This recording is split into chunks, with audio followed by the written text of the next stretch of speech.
যতদূর চোখ যায় শুধু মাঠ ভরা ধান আর ধান। আর কিছুদিন পরে গোলায় ধান উঠাবে কৃষক। এই মুহূর্তে কৃষকের মুখে সুখের হাসি থাকার কথা, কিন্তু তা না হয়ে হয়েছে উল্টোটা। কৃষকের কপালে দেখা দিয়েছে চিন্তার ভাঁজ।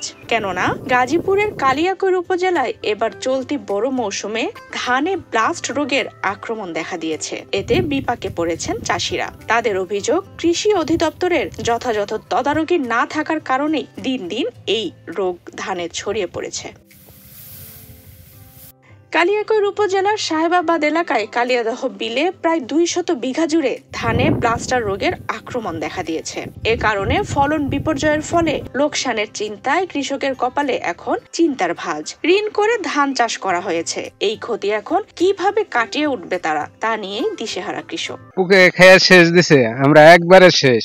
চলুম কেমবে এখন পুকে ধান খায়া সব বনাশ করে ফেলেছে। অনেকটা কোনো কৃষি তো আমরা বুঝতে পারছি না। পুকে খায়, বীজ দিলাম, কোনোটা কাজ হয় না। এই যে ক্ষেত্রের মধ্যে 900 টাকা বীজ দেওয়া হয়েছে, কাজ হয় না। আমরা কি করবো বলে? আমার এবার জমি একবার খেয়াল আছে, বাচ্চা আছে খাম 1 বছরে খেয়া যাবে না। ওকে আমার শেষ ফসল ধান কাটলাম যে খেয়ে নিয়ে। কৃষকদের অভিযোগ থাকলেও উপজেলা কৃষি অফিস ধানে ব্লাস্টার রোগের আক্রমণের বিষয়টি সম্পর্কে অবগত নয় বলে জানিয়েছেন। প্রতিটি ইউনিয়ন পরিষদে তাদের ফিল্ড অফিসার রয়েছে। কৃষক যদি কৃষি অফিসে যোগাযোগ করে তাহলে পরামর্শ দেওয়ার কথা জানিয়েছেন কৃষি কর্মকর্তা।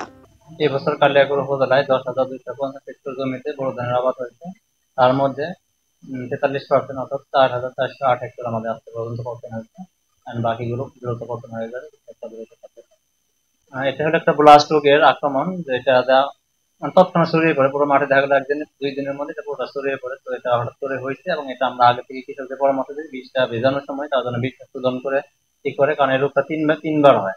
যার কারণে আগে শোধন করতে বলি, পরবর্তীতে আমাদের সরকারি কিছু কর্মকর্তা যারা আছেন ওনারা পরামর্শ দিয়ে থাকে যে তোর বের হওয়ার আগে যেন তার প্রতিরোধক হিসাবে সতর্কভাবে স্প্রে করে দেয়, তাহলে এই রোগটা হওয়ার সম্ভাবনা থাকে।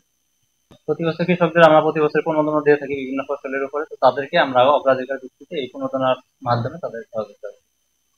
সরকারের কৃষি কর্মকর্তারা এখন সবসময় তার মাঠে আছেন। কৃষকরা হয়তো ওনাদের পায়নি বা ওনারা ইউনিয়ন পরিষদে বসেন, সেখানে হয়তো উনি কৃষক যায়নি, কিন্তু ওনারা ইউনিয়ন পরিষদে গেলে ওনাদেরকে পাবে, প্লাস মাঠও পাবে। ইভেন তাদের নাম্বার রাখছে, তারা ফোন দিলে ফোনের মাধ্যমে তারা তাদের সমাধান পাবেন। চলতি মৌসুমে কালিয়াকৈর উপজেলায় 10,250 হেক্টর জমিতে বোরো ধান চাষ করা হয়েছে। তবে ধান নষ্ট হওয়ায় লক্ষ্যমাত্রা পূরণ করা নিয়ে সংশয় তৈরি হয়েছে।